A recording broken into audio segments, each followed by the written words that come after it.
You can continue anytime. I'm ready for you. We got so many cameras, you can continue anytime. Yeah, well, and that's what editing was all about. Yeah, believe me. And so, as I said, back in 1959, I became very interested in the world of the occult as it applies to, or the hidden world as it applies to politics and religion. And within the past 25 years, I have begun to look at the occult or hidden world of commerce and how banks and government works. The one thing I will say that the past 50 years has given me is, I would say that nothing in this world works the way you think it does. Nothing. Governments do not operate the way you think they do. Banks do not do what you think they do. The police department is not here for what you think it is. Nothing in your world works the way you think it does. There's a far higher, bigger picture going on the earth for at least 7,000 years of human history that we modern day people really just don't relate to. All we know is what we live with today. But never suspecting that the institutions of power, banking, education, the military-industrial complex of the world has taken hundreds of years to develop. And over these last hundreds of years, great governments have come into being. Our great country of America, the United States of America, which was the first time on the history of the earth that a people rose up to demand their freedom and impacted the whole world. Because there's never been a time, I don't care when you look back and how far back you go into history, never been a time when the people of any country have ever raised up to declare their freedom. It's never happened. And that's what made America so interesting and so provocative back in the 1800s, is that Americans decided they wanted to be free. So what a clever idea that was. No one had ever tried that before. And of course, when you are a slave, and you are considered to be a slave, when you declare yourself to be free, you're going to make some enemies. And you're going to terrorize your masters who thought they owned you. So now you're going to be a terrorist. And they are now able to kill you because you're a terrorist. Why? Because you have terrorized your masters who thought they owned you. And now they see that the slaves are deciding to revolt and don't want to be owned anymore, and they want to be free, and so there was a war. We call it the Revolutionary War, in which Americans decided they wanted to be free, and they wanted to be free at any cost. And so there was a great war that started in our country against our enslavers, which was Europe. Now, if you keep in mind that for at least 2,300 years, Rome has dominated Europe. First of all, obviously, under the Caesars of Rome. And when the Caesars Rome fell at about the 5th century AD, a new power rose in Rome called the Vatican. Well, the Vatican simply took over the position of Caesar of Rome. And so today, the papacy or the Pope is still basically Caesar in Rome. And this is why all of the nations of Europe all come to bow down to the Pope in Rome, because he is, in point of fact, Caesar. His official title is Pontifex Maximus. And that was a term that was given to Caesar of Rome. So the point I'm making here is that for 3,200 years, Rome has dominated Europe. And for 3,200 years, Europe has dominated the world. Therefore, there is the old saying that all roads lead to Rome. So when you begin to see the wars and the tragedies and the things that are going on in the world today, the corrupt politics, the lies and the deception and the wars and incredible things which we're seeing, that people are becoming more and more concerned and worried about what's going on the world scene, and where are we going as a civilization, especially Europe now and America. Just keep in mind that what you are seeing today, happening on the earth today, with all the wars and economic problems, etc., all has a pedigree, and all has a background which you need to understand. It's called the history of our country, the history of Rome, the history of the Roman Empire. And so this is why I have always wanted to uncover, so to speak, the hidden history of Europe, the hidden history of America, and in point of fact, the hidden history of the world we live in. Because as I said before, so much of our religion, our government, our commercial systems, our educational systems, are all based on ancient concepts and belief systems. And unless and until you educate yourself as to how your world operates, you're never really going to experience freedom. Because as a man thinketh, so is he. And so one has to start thinking in terms of how would it be in your life if you were truly free. And what would the world be like if humans were actually free and no longer had slave owners, if the whole human race were free to do what they wish? We're not talking about anarchy. We're talking about legitimate government which protects the rights of all good people and allows individuals to be who they want to be and to do the best they can. And so this is what I have always wanted to do, is to help young people, especially young people, to understand where the world they live in has come from and how it got here. Because you cannot fix anything, you can't help any problem if you don't know how the problem started. If you don't, who was it? Albert Einstein said that you can't depend on the same people who caused the problem to fix it. So I believe that knowledge is power. And this is why so many people in America especially feel powerless, because they have no knowledge. It's written in the Old Testament of the Bible. Profound things have been said in the Bible. For instance, it is written in the Old Testament that my people are dying from a lack of knowledge.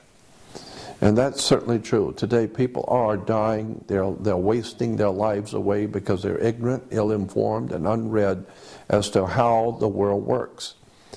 And there's another scripture that I think is extremely important that says, where there is no vision, the people perish.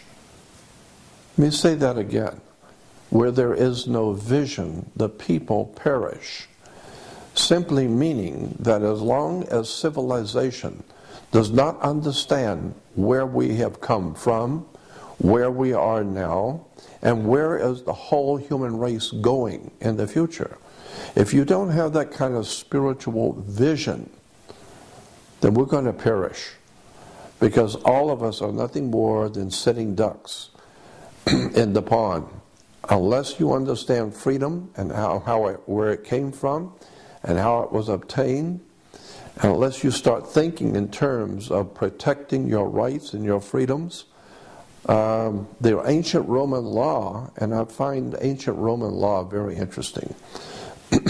Roman law basically said, there was a maxim in Roman law that says, for he who would be deceived, let him. And another maxim in Roman law that says, if you do not defend your rights, you have none. And so this is what I have been trying to get young people to understand, is that you need to educate yourself about how the world really works. Because until such time as you have educated yourself and understand that knowledge is power, and this is very, very important, because as long as you don't understand how you are being used, how you're being lied to and mistreated, deceived, you're never going to be able to get out of the mess we're in. Knowledge is the key. And unfortunately, too many people are preoccupied with watching television and sports and trying to make a dollar just to stay alive. They don't realize what's really going on behind the scenes in our country of America and around the world. There's a very big story here that needs to be told. Who is running this planet and what are they doing to the human race? Not just to America, but the whole human family on the earth is in serious jeopardy, and it is calling into question the very veracity of human freedom. Unless and until we wake up and begin to take back the sovereignty of our own minds, forget about television, forget about all the nonsensical entertainment that we're bombarded with, and begin to start thinking seriously about your life and where you've come from and where you're going and what's going to happen to your children and your grandchildren when you're gone. You had better start waking up and understanding the world we live in is very, very serious trouble. And we need to wake up and understand how the world really works. That's what I hope to help you do. I'm Jordan Maxwell. That was awesome, Jordan. There was a philosopher, I think his name was Socrates, if I'm not mistaken it was Socrates, who eventually the government, the powers that be, shall we say, in the government of that day in ancient Greece, they came to Socrates and they suggested that he might want to do away with himself. They didn't want to have to do it themselves, so they suggested he might want to commit suicide for the good of all the nation. Why? Why was the government so anxious to have Socrates dead and gone? They said that he was corrupting the youth of Greece. He was corrupting the young people. And what was he doing? He was teaching them, he was teaching young people the facts of life, how the world works, to question government, question authority, question with the people around you. Don't just buy into anything because you're ignorant and ill-informed. Question everything. Begin to read and study on your own and begin to question powerful people, powerful governments. And so Socrates began causing young people to think too much. And eventually they had to get rid of him. He was too popular, so the government didn't want to kill him, so they just asked him to do it himself. So the same thing, the more we change, the more we stay the same. Nothing changes, and so there's nothing new under the sun. And so today, just recently, with the the rioting and revolution going on in China in Tiananmen Square, it was interesting that Henry Kissinger made this statement when this activity was going on in China, when young people were rising up against the government in Tiananmen Square. The news people asked Kissinger what he thought was going on. Why were these young people doing this? And he said, and his comment was that it was tape recordings, cassette tapes were the culprit in causing this uprising and revolution in China. And what he was saying was that young people here and from China who are living here in America, who were enjoying the fruitage of freedom and liberty and justice and education and knowledge, were making tapes, cassette tapes, and sending them back to their friends back home, to young people, their young friends back home, and their young friends back in China were reproducing those tapes Everybody has a tape recorder, so they were reproducing tapes, and before you know it, all the kids in China were listening to cassette tapes about freedom, liberty, questioning authority, questioning your masters, and questioning who supposedly owns you, and question your decisions in life. And so basically education caused a revolution. So it was a revelation which brought a revolution. And it was all caused by young people sending each other cassette tapes. So the same thing we see, in China, we saw in ancient Greece, when the great philosopher was teaching young people how to think, and they were spreading that message to other young people. What happened? It caused a revolution.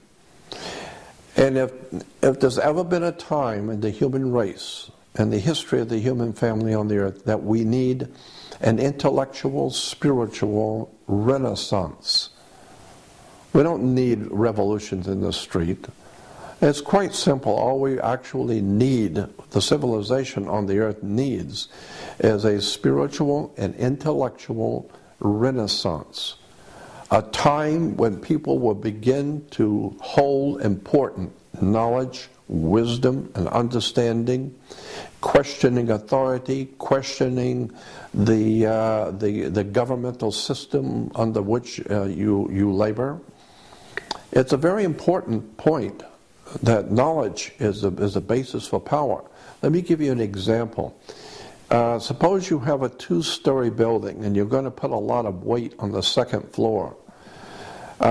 Before you put heavy, like printing presses and all that kind of thing, before you put any heavy weight on the second floor, go downstairs with a ladder and get a building inspector and go up through the ceiling tiles on the first floor and look at the foundation of the second floor to see if it's going to hold that kind of weight. So what you're doing is you're going downstairs, you're going down under the foundation, and you're standing under the foundation to see if the foundation is going to hold that kind of weight. So what you're doing is you're standing under what you're going to build on. That's where we get the word understanding. So unless you are able to go beneath the surface of any subject, you don't understand.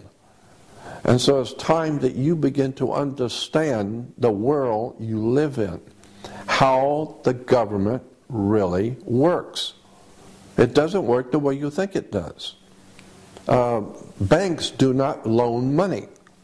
There's a law in America that says no bank can loan money, period. That's the law. Now, how many people go to get a loan from a bank know that the law in America says no banks can loan money? How many people know that? So once you begin to understand that banks don't loan money, I mean, think about it. Just reason for a moment. Suppose I put my $100,000 of my money into a bank, and 2 days later you come in, want to buy a boat for $200,000 or $100,000, and the bank is going to give you my $100,000 to buy your boat. No possible way is that going to happen. Banks do not have the authority to take my money and give it to you. And if you don't pay, then what? I just lost my money because they gave you my money. That's not the way banks work. Banks do not loan money. The way it works is very simple. Suppose you're buying a $30,000 car, $50,000 car. That car, first of all, has to be appraised by a state-approved appraiser. So you have a government appraiser appraise the car for its value. And let's say it's $50,000. Therefore, the paperwork, that paperwork which represents that $50,000 car is referred to in commerce and business as commercial paper. And that piece of paper represents $50,000 in business. So so what happens is if you decide you want to buy the car, the dealership sends the paper to the bank. So now the bank has a $50,000 worth of commercial paper. What the bank does is they open up a bank account in your name. without you knowing it. All banks do this. They open up a bank account in your name. They sign your name on the bank account because you can't open a bank account without a signature. So they sign your name on a bank account and open up a bank account for you. But you don't know that. Then they take the $50,000 in commercial paper, which represents $50,000, and they put it into your account. So now you have a bank account in their bank with $50,000 in it. And then they take that bank account and they write a check on that for you. So the first check for the first $50,000 they write for you, and they sign it for you and give it to you so you can give it to the dealer. So you think that the bank has loaned you $50,000. No. The bank merely gave you credit on the commercial paper which they are holding. They are confirming that they have the $50,000 in the bank with the paper. They're holding the pink slip. Therefore, they will give you a credit of $50,000 based on your commercial paper. So they didn't give you anything. You gave them $50,000 on commercial paper. They just gave you a credit, and so that's the way it works. There is no money changing hands. Now let me give you another example that's even easier to understand. Suppose you were a painting contractor, and I hire you to paint my office, and you tell me it's going to cost $100 to paint my office. Well, the way it works in business, in commercial business, is that I agree to your bill of $100. So when you're through with the job, you come to me and you give me a bill, and the bill is for $100. The same thing if you go to Sears or any market or whatever, and you buy something, they're going to give you a bill. You're expected to pay it. All right, so you as a painting contractor have painted my room. When you're through, you give me a bill, and the bill I read is $400. I reach in my wallet and I pull out a $100 bill, and I give it to you. Now you have been paid because I gave you a $100 bill. No, I didn't pay you anything. I paid you nothing. You gave me a bill for $100. I reach in my wallet, I give you a bill for $100. It's called a $100 bill. So now you owe me $100. It's a bill. Look on the $100 bill, and at the top it says a Federal Reserve note. It's a bank note, meaning you now owe me $100. It's a bank note. And so if you had given me a bill for $20, I give you a $20 bill. So all we're doing is just exchanging bills. That's why banks are called banks of exchange. So we're just exchanging paper. Nobody has bought anything.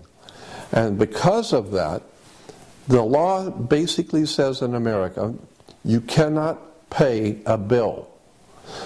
So understand, when you say that you've got a bill that you have to pay, you cannot pay a bill in America. That's the law.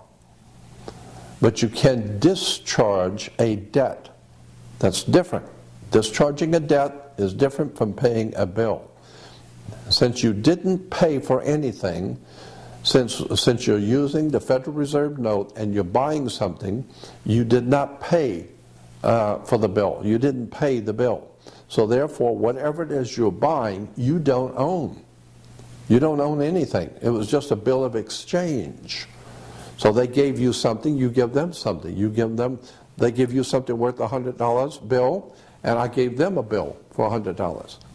So the bottom line on the way commerce works is that nobody pays anyone, period. Therefore, in point of fact, by law, no one owns anything in America. No one. So that's why you don't own your home, you don't own your car. And once you understand how the world works, it's an extraordinary story, a betrayal of the human family. Very, very interesting, dark stuff that we are not aware of. There's another law that says any official vehicle that is owned by the state, whatever state you happen to live in, the state has its own vehicles. And therefore, any state vehicle will have on the vehicle, I don't care what it is, a truck, car, motorcycle, it doesn't matter. It will have on the license or near the license, it will always have for official use only. A little sticker or a little print on the vehicle, whatever it is, and it will say for official use only. That means that this vehicle, whatever it is, 16-wheeler or a motorcycle, it doesn't matter. It's for official use only, means it's owned by the state. And anyone who's using it is officially using it for the state, not for themselves. Therefore, anytime you are going to register your car, you get a little tag in the mail, and you peel off the tag, and you're going to stick it on your car. When you get that tag, read it. Read on the tag, it says for official use only. So you're peeling it off and putting it on your car, so now your car has official use only, meaning the state owns your car.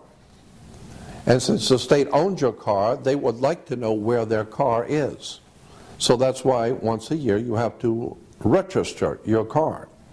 You've got to register it to let them know where the car is, because they own the car.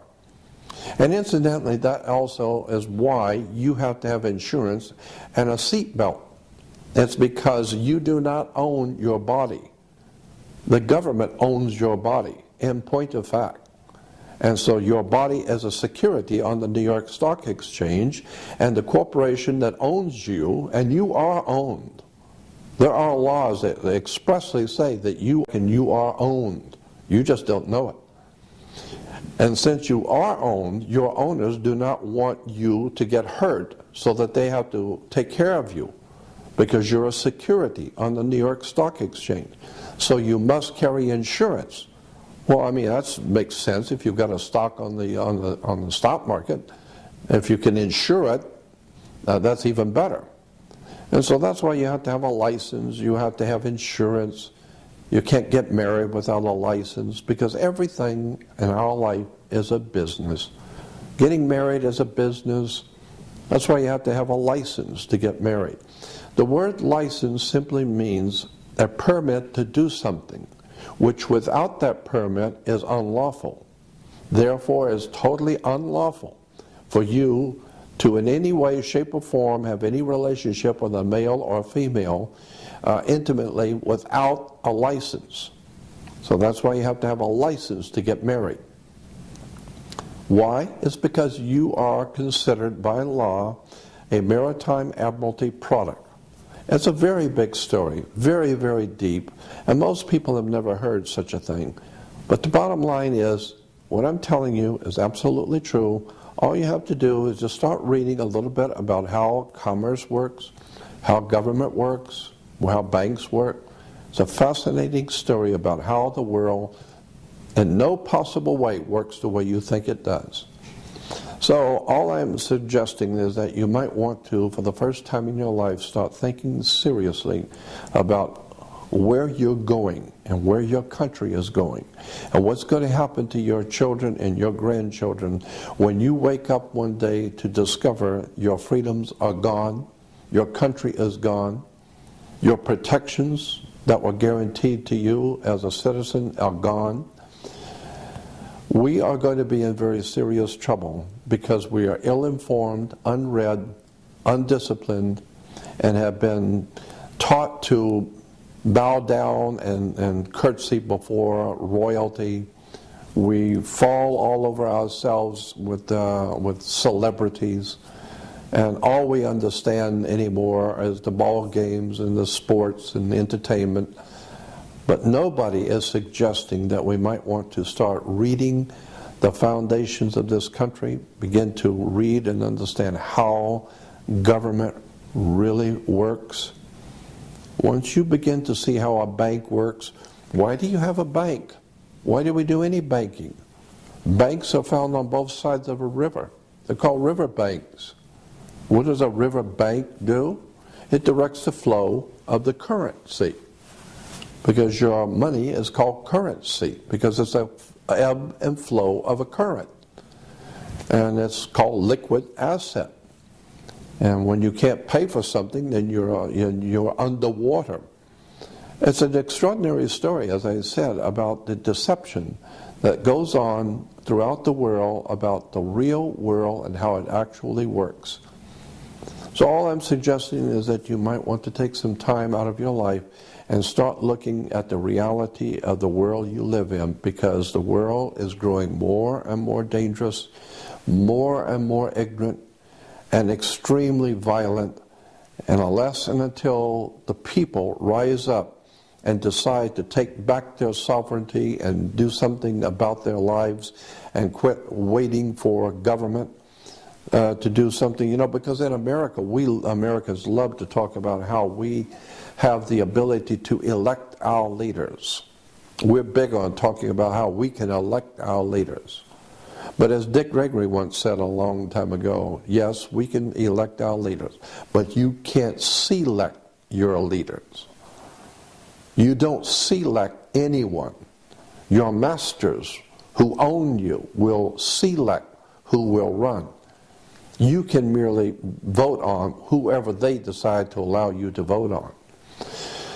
And so when people go to the polls, for instance, people every 4 years are talking about going to the polls. How many people have ever wondered, what does the word poll mean?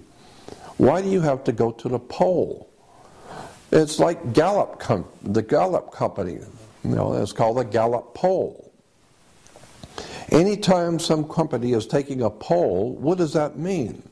It doesn't mean that they are electing anybody. You take a poll to get a consensus of what the people are thinking. That's what a poll is. It's called a Gallup poll. There are many other companies that conduct polls for universities, for government. So that's what a poll is to get a consensus of what the people are thinking. How many people like this color or this product as opposed to how many like the Pepsi as opposed to Coca-Cola as opposed to root beer? And so they take a poll. And so the poll shows that that the masses all particularly like one product. That's all they wanted to know. Just which one do you like best? It doesn't mean much of anything. It's just a poll. And so every 4 years, Americans go to the poll to tell their masters who own them. And they do own you. Your body is a security on the New York Stock Exchange. You need to understand that. And so every 4 years, your masters who actually own your body want to know which one of these individuals that work for us, they work for the corporation, you work for the company, but which one of these would you feel better about having at the head of the company? Which one do you personally like? All 6 of them work for the company. They work for the government, period. But which one do you particularly like? Because this way, if you particularly like one and you vote for him, then we will make him the president of the company, and you will be happy because it was your choice. No, it wasn't your choice. You didn't have the opportunity to select your leader. You only had the opportunity to elect one of the 6 that they gave you, and all 6 work for the same company. So this is why nothing ever gets done, because people don't understand how their world really works. Extraordinary stuff. I suspect that this is a very important time in human history, and especially in the history of our country, when you don't know how your government works. You had better wake up and understand that you have left your government in the hands of other people to take care of things for you because you're too busy with your everyday life.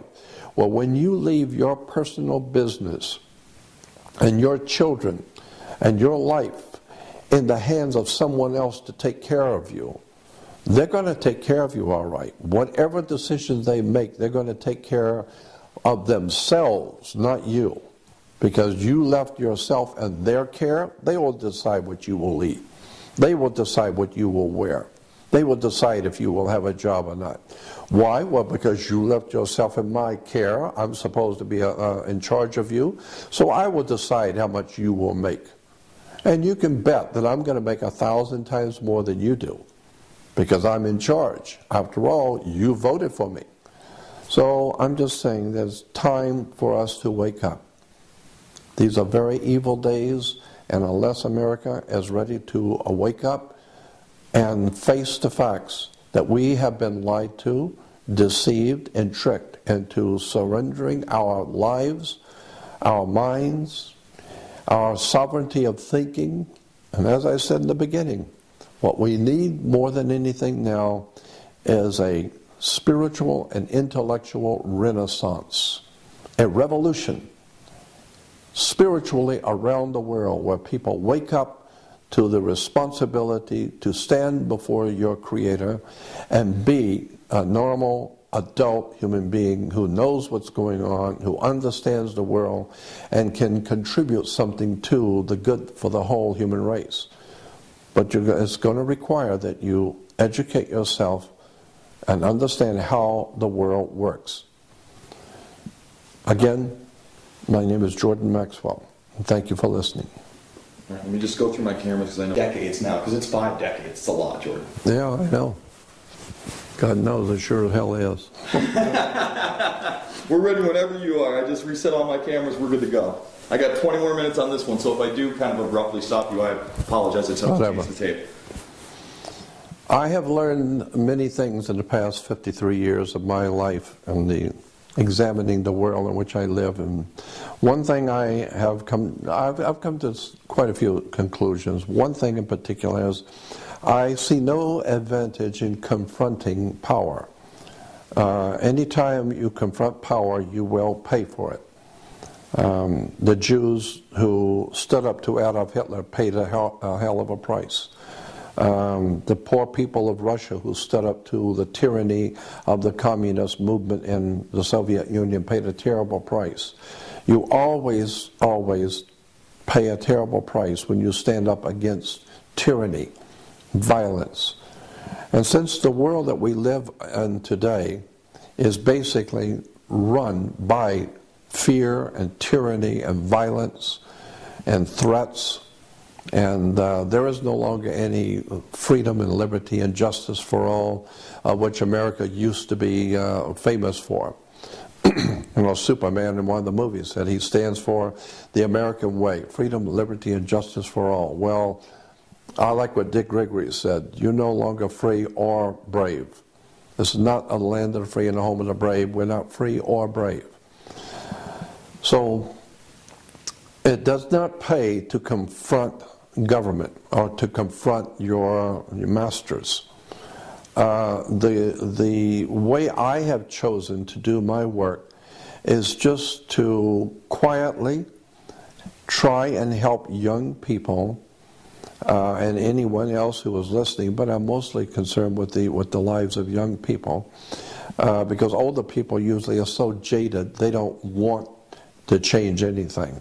They're not interested in changing anything. But young people see the value in changing for the better. Older people don't.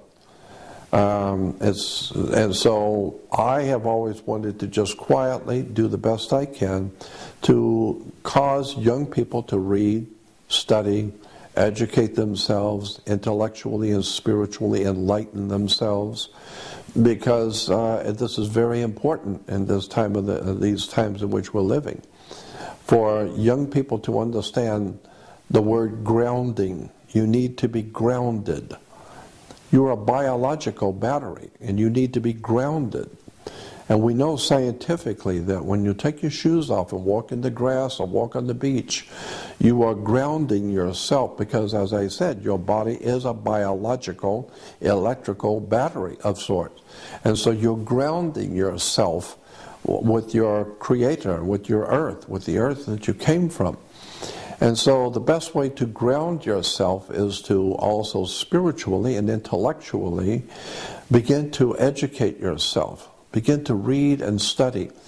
And of course that's a very radical and revolutionary idea, because the tyrants of Russia that took over the Russian people, the Soviet Union, Adolf Hitler, who took over the Nazis, took over Nazi Germany, That was something very, very dangerous to do under those totalitarian dictatorships, is to start thinking on your own and questioning authority.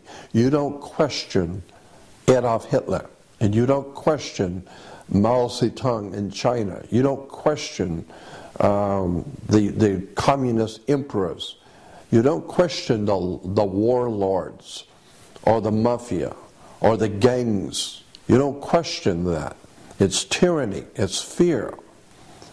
And unless and until the human race can get back their sovereignty to question everything, to question the ethics, the laws, the rulers, who these people are who rule over us, where do they get their authority to rule over us? Unless you're ready to do that, you might as well understand your children and your grandchildren are going to live under tyranny. They're going to live in a very violent, dark, and evil world that is coming. And so I believe that the only hope for the human race is for a spiritual and intellectual renaissance where people begin to question everything. Do not accept anything from anyone unless you can prove it to yourself.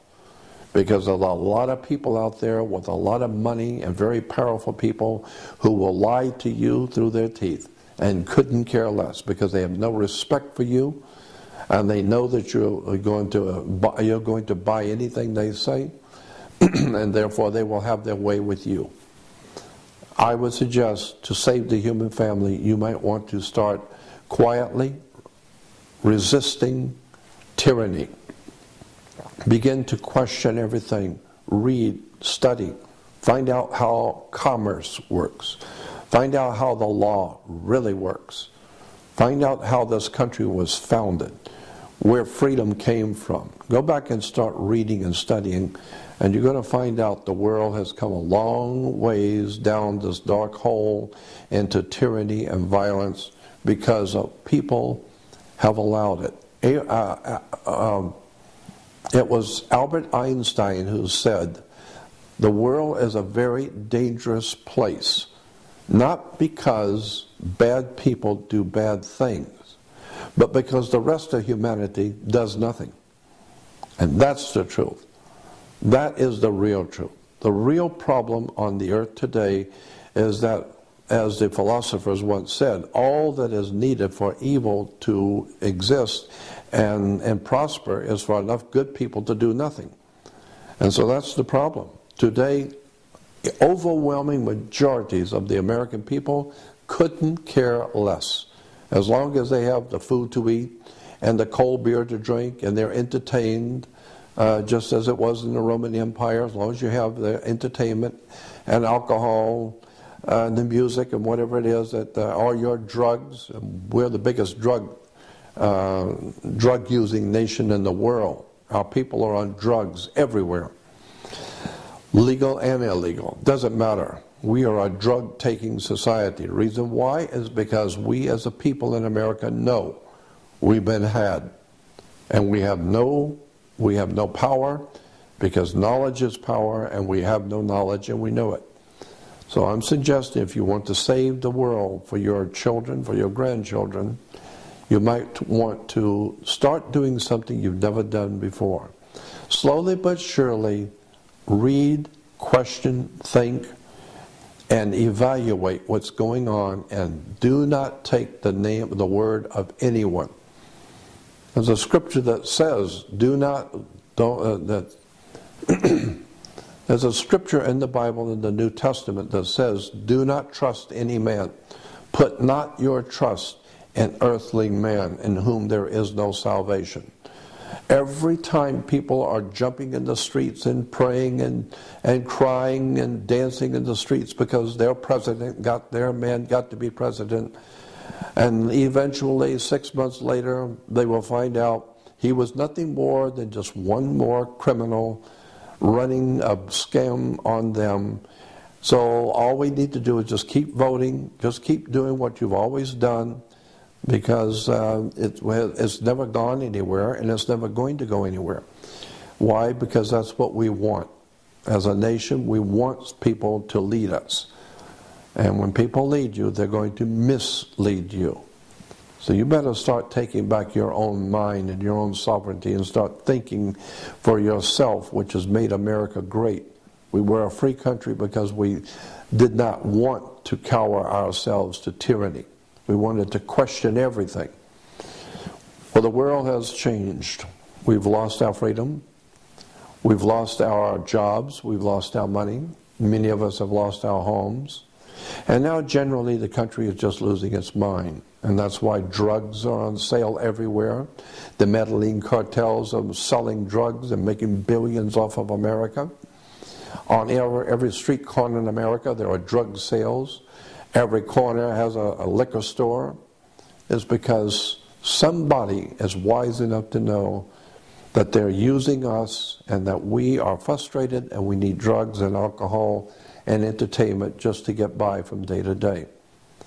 So this is the world you're leaving for your children. This is the world you're leaving for your grandchildren.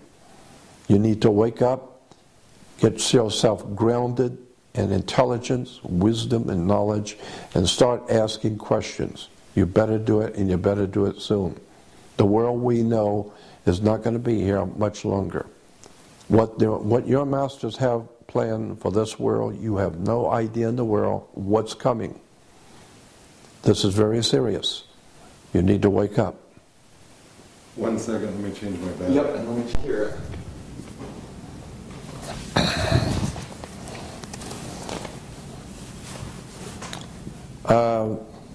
Let me talk for a few moments about entertainment.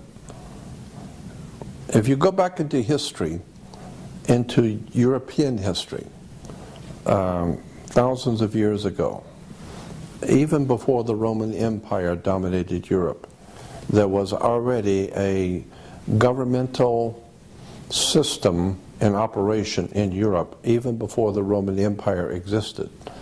There were already lots of people living there, and they had a whole system of government in operation.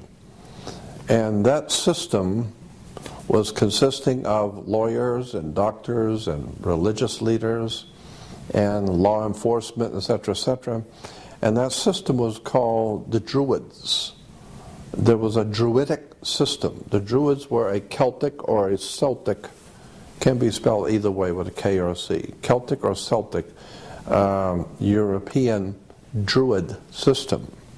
And one of the most important symbols in that ancient Druidic system that ruled Europe before the Roman Empire, and the Druids are still in existence today in Europe, and there are even Druid societies in America today.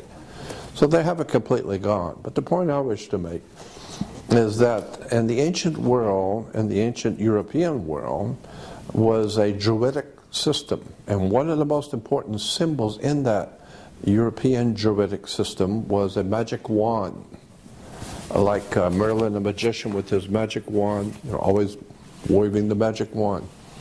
The same idea as today with the orchestra leaders who have the magic wand, and of course you play to their tune. They're the boss. They have the magic wand.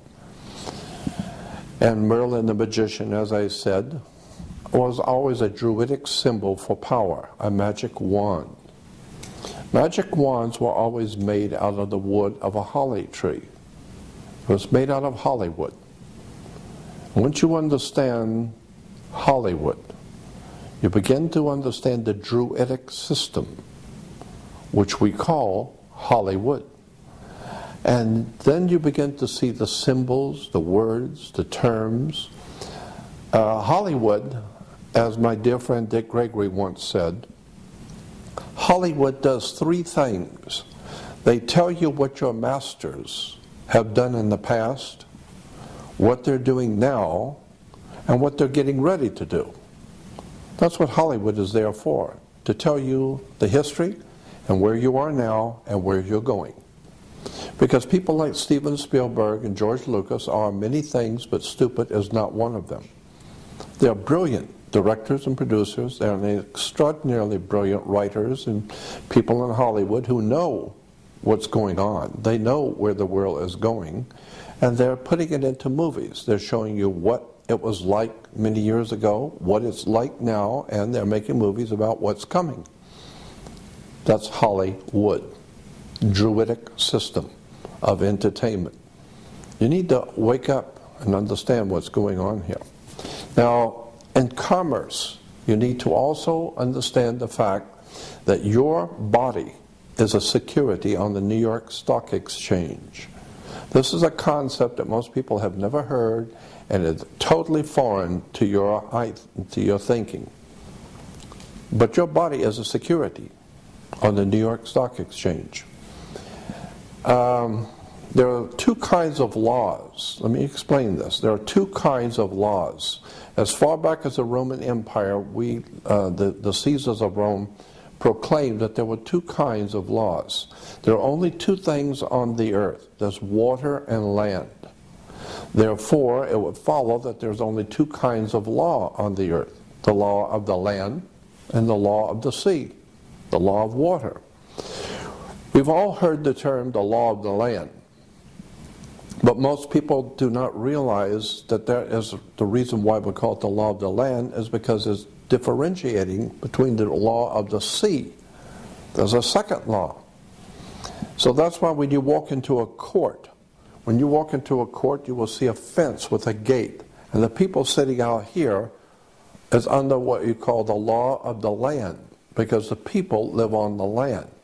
But once you walk through those gates, when your name is called and you walk through the gates, those gates are referred to in court as a water gate. A water gate is when you go through the canal, like the Panama Canal. They have water gates. And when the water gate opens, the water rises, so that they close the gate and the next gate opens and it rises again. And so when you go into a court, your name is called, and if you put your hand on the gate, there's a piece of wood on the top of the gate. So when your name is called, you put your hand on the gate and you open the gate. The gate is a water gate. And there's a piece of wood on the top of the gate. It's called a bar, the B-A-R. And you're not licensed to pass the bar. And so you are passing the bar when you are not licensed to pass the bar. The attorney is licensed to pass the bar, not you. So therefore, when you walk past the gate, the bar, you are now in hot water. And someone's going to have to bail you out. And so that's why all commerce and all life has to do with maritime admiralty, or the law of water. And as I said, there are two kinds of law, the law of the land and the law of the sea. The law of the sea. When we talk about the sea, the oceans, we always refer to the oceans, well as one of the ancient words for the ocean or for the sea was mer, M-E-R, which gives us our word mermaid. And so the sea, or mer, was always enchanting, because the waves come in, they go out, they come in and go out, and it's hypnotic. And so the waves coming in and going out, it's beautiful, it's relaxing, it's metaphysical, and so it's very, what we call, enchanting. So therefore, mer is enchanting. And so the law of the sea became known as a law of the merchant. And so the law of the merchant, or merchant, is the law of the sea, or the law of water, and water represents in law, whether you know it or not, in law, water represents money. Money is water. So that's why people say, money goes through your hands like water. No, money is water. It is the liquid asset, the cash flow. And of course we say if you're losing your house is underwater, or you're drowning in debt. You can go on for hours with this subject about how maritime admiralty, or the law of banking, is actually the law of water. And as I said before, that's why you have banks, because banks are on both sides of a river. It's a river bank, and with a river bank, it directs the flow of the water, or the currency. So your money is a currency. So the whole idea of life on the earth is that there are two kinds of law, the law of the land and the law of the sea. And once you understand that all activity of humans on the earth, crime, doesn't matter what kind of activity, whatever the activity you're involved in, is under the law of the sea. It's under maritime admiralty law. And you need to understand that. So that you need to understand what the word maritime law means. It means the law of the sea. Let me give you an example about how the law of the sea works. All ships, rocket ship, sailing ship, item has to have its own certificate of manifest.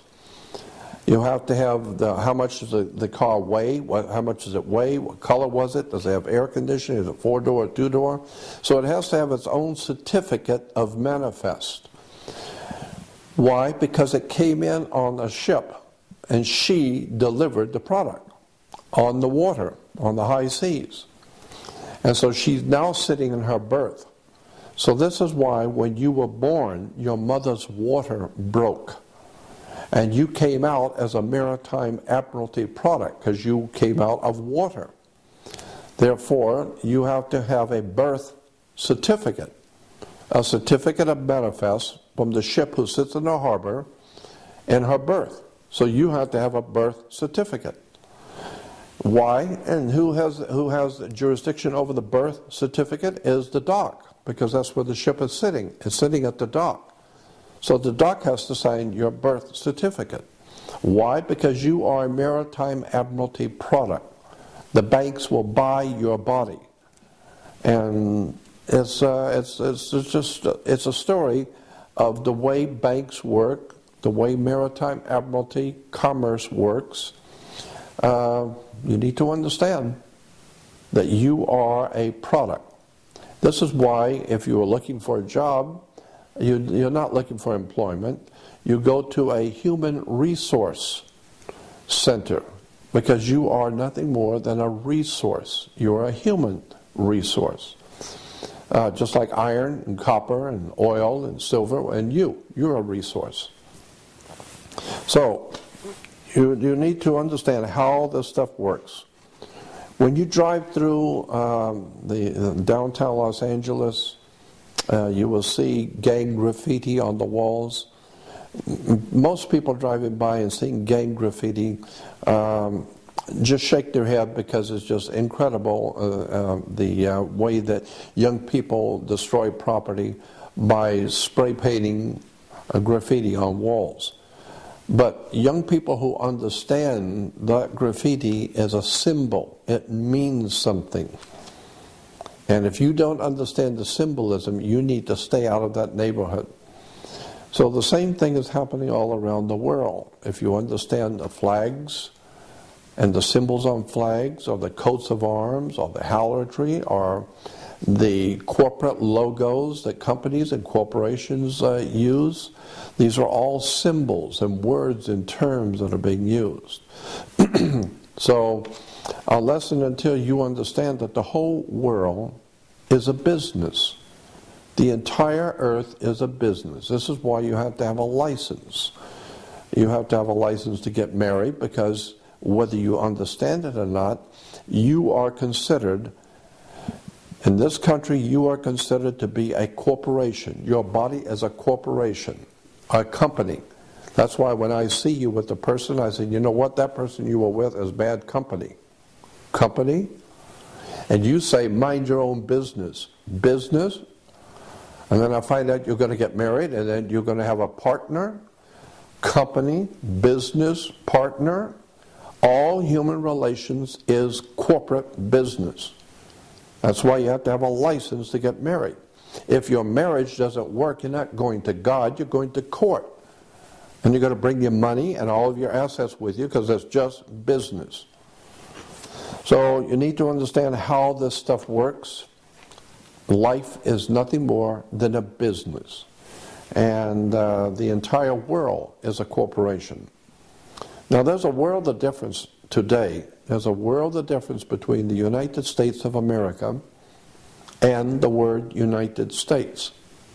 The word United States by itself means one thing. United States of America means something totally different. So that's another subject for another time. You need to understand how your government really works.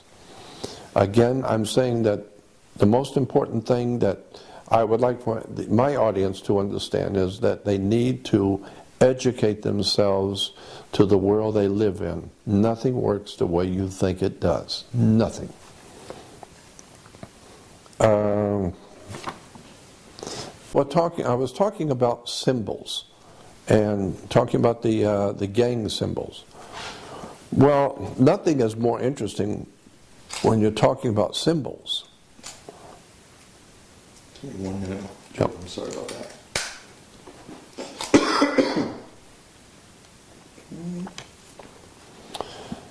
So I was talking about the symbols, the gang symbols, and how they are actually telling you something.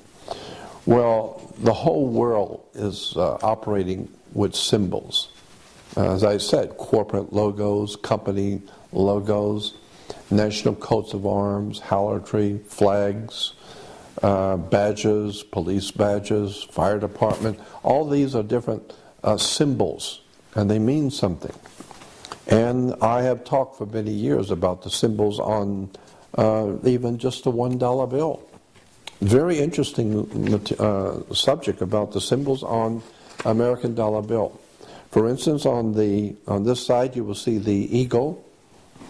The eagle has two wings. Okay? The eagle has two wings, a left wing and a right wing. And this is why you have left and right wing politics, because the eagle only has two wings. So you only have Democratic and Republican wings in America. You cannot have a third wing. This is why third parties have never been allowed and will never be allowed in America, because the eagle only has two wings, a left wing and a right wing. Then above the eagle you will see 13 stars. And the 13 stars collectively, together, make up what we call a hexagram, or the Star of David. There are 9 tail feathers. There are 13 stripes in the flag. There are 13 arrows. There are 13 leaves. There are 13 berries. There are 13 layers of the pyramid. Count them, 13 layers. On the opposite side with the pyramid, and very few people have ever wondered, why is there a pyramid on an American dollar bill? Well, beneath the pyramid, you will see on the pyramid, it says 1776 in Roman numerals. And the words beneath it, Novus Ordo Seclorum, which is in Latin, New Order of the World. So you've heard the Bushes talking about a new world order. Well, that's exactly what's happening. The whole world is being taken over into what is called a new world order, right here on the dollar bill. Now, what's important about this symbol on the back of the dollar bill, virtually no one realizes that the symbol of the pyramid with the eye at the top, what does it represent? Well, there are many, many websites and many people talking about this symbol, and virtually every one of them is wrong. It does not mean what the Christians say it means. It has nothing to do with the devil or demons or Illuminati or any of that. I've been looking at this subject for over 53 years. And I will tell you that this symbol does not represent the devil. It does not represent Lucifer. It does not represent anything evil or dark or bad. Although there are many Christian groups who want to tell you this represents the eye of Lucifer and the devil. The word devil is simply a D in front of the word evil. Write evil and put a D in front of it, becomes devil. The word God comes from the same root as good. So you take an O out of good, becomes God. God is good and devil is evil. Merely words. I'm talking about facts. Here is the facts of the pyramid on the dollar bill. The pyramid with the all-seeing eye at the top, you will see a light emanating from around the eye. The light is the sun. The pyramid with the all-seeing eye is actually the symbol for the Messiah in the Hebrew theology. In ancient Hebrew theology, Messiah, not Jesus. Jesus is Messiah in Christian theology. But in the Hebrew theology, knew nothing about Jesus, knew nothing about the Christian Messiah. In the original Hebrew, Messiah was always understood to be a triangle on top of a pyramid. That's what the very word Messiah implied. The word Messiah, twice in the Old Testament, the Messiah is referred to as the chief cornerstone the builders rejected. I think one time was in Isaiah and once was in the book of Psalms. Twice in the Old Testament, the Messiah, not Jesus, Messiah, was referred to as the chief cornerstone the builders rejected. Then twice in the New Testament, Jesus is also referred to as the chief cornerstone the builders rejected. Same interpretation, different words, one in Hebrew, one in Greek and Aramaic, and the New Testament. So the word chief cornerstone, this is why you will hear Christians who do not understand the terminology and are totally wrong. They will say that Jesus is the cornerstone of the church. Absolutely not. That's not what the Bible says. Jesus is not the cornerstone of the Christian church, period. The scripture very expressly says that Jesus is the chief cornerstone that the builders rejected, not cornerstone. Cornerstones are, of course, found on the corner of a building. Jesus is not on the corner of a building. The scripture says he is the peak of the building. He's not on the corner.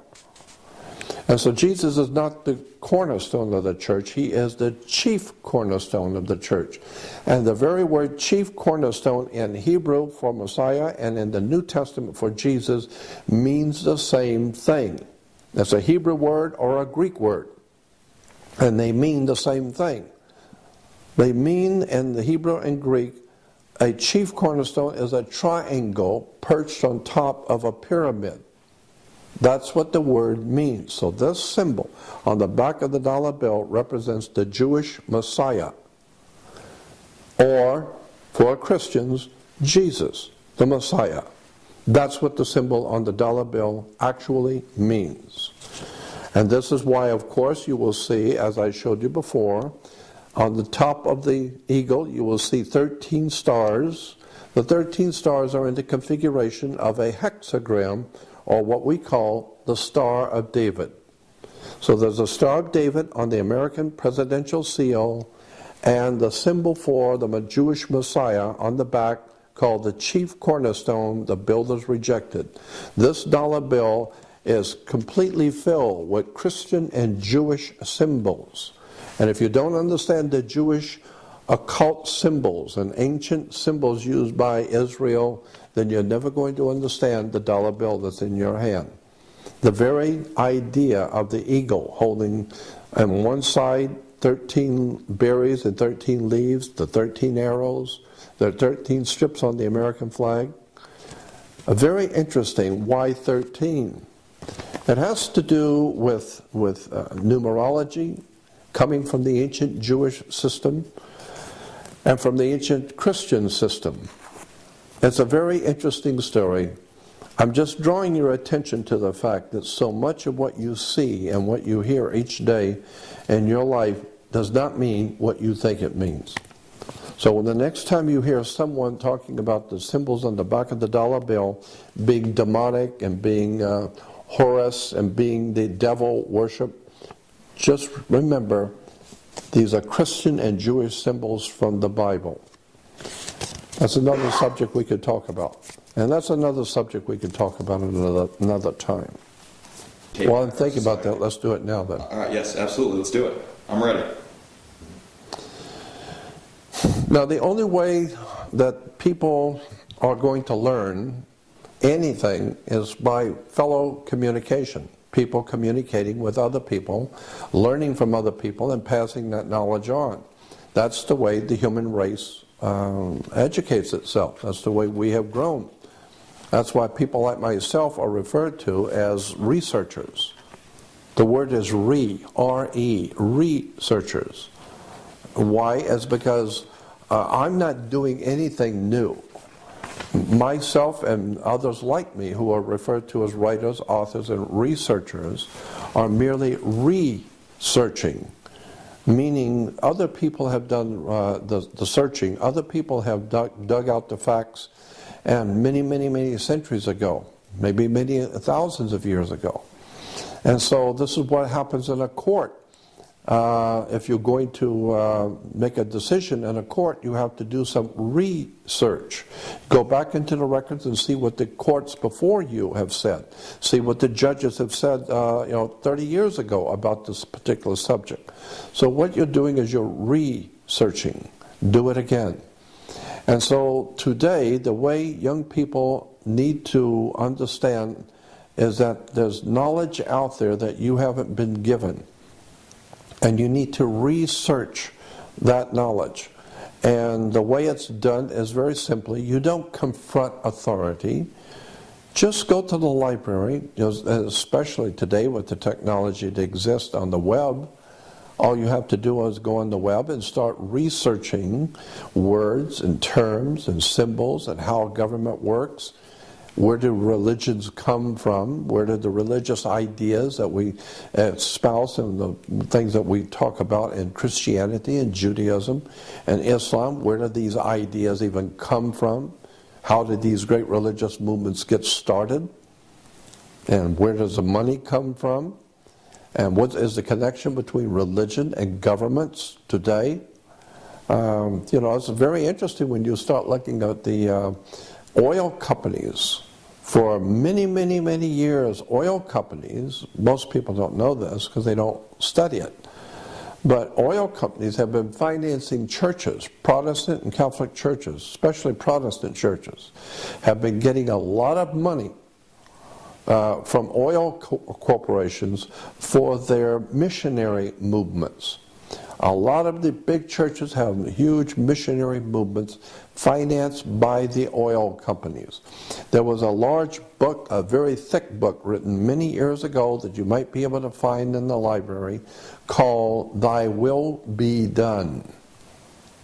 And it had about 6 different authors, but the book is called Thy Will Be Done. And it's a very thick book, documented every page about how the oil companies are financing churches for their missionary movements, sending missionaries out to different countries to prepare them for Christianity and for the Lord, and then when the people are now acclimated to the new Christian environment in their country, now quietly the oil companies can come in, now they can send in the CIA and all of these secret societies and government. They can begin to come into the country and set up the apparatus for the oil companies, for the corporations. But they needed to get the people's approval first, so we send in the Christian missionaries. Go read the book, Thy Will Be Done. But I was again suggesting that what we want to do is to educate the young people and educate people generally a little by little by little. It's very difficult to spring new ideas on people. But as it was proven in China with the young people who were spreading the concept of freedom and liberty and dignity on tapes throughout China, which caused the Tiananmen Revolution, I suggest the same thing might want to be done now. Young people ought to begin to talk to each other, begin to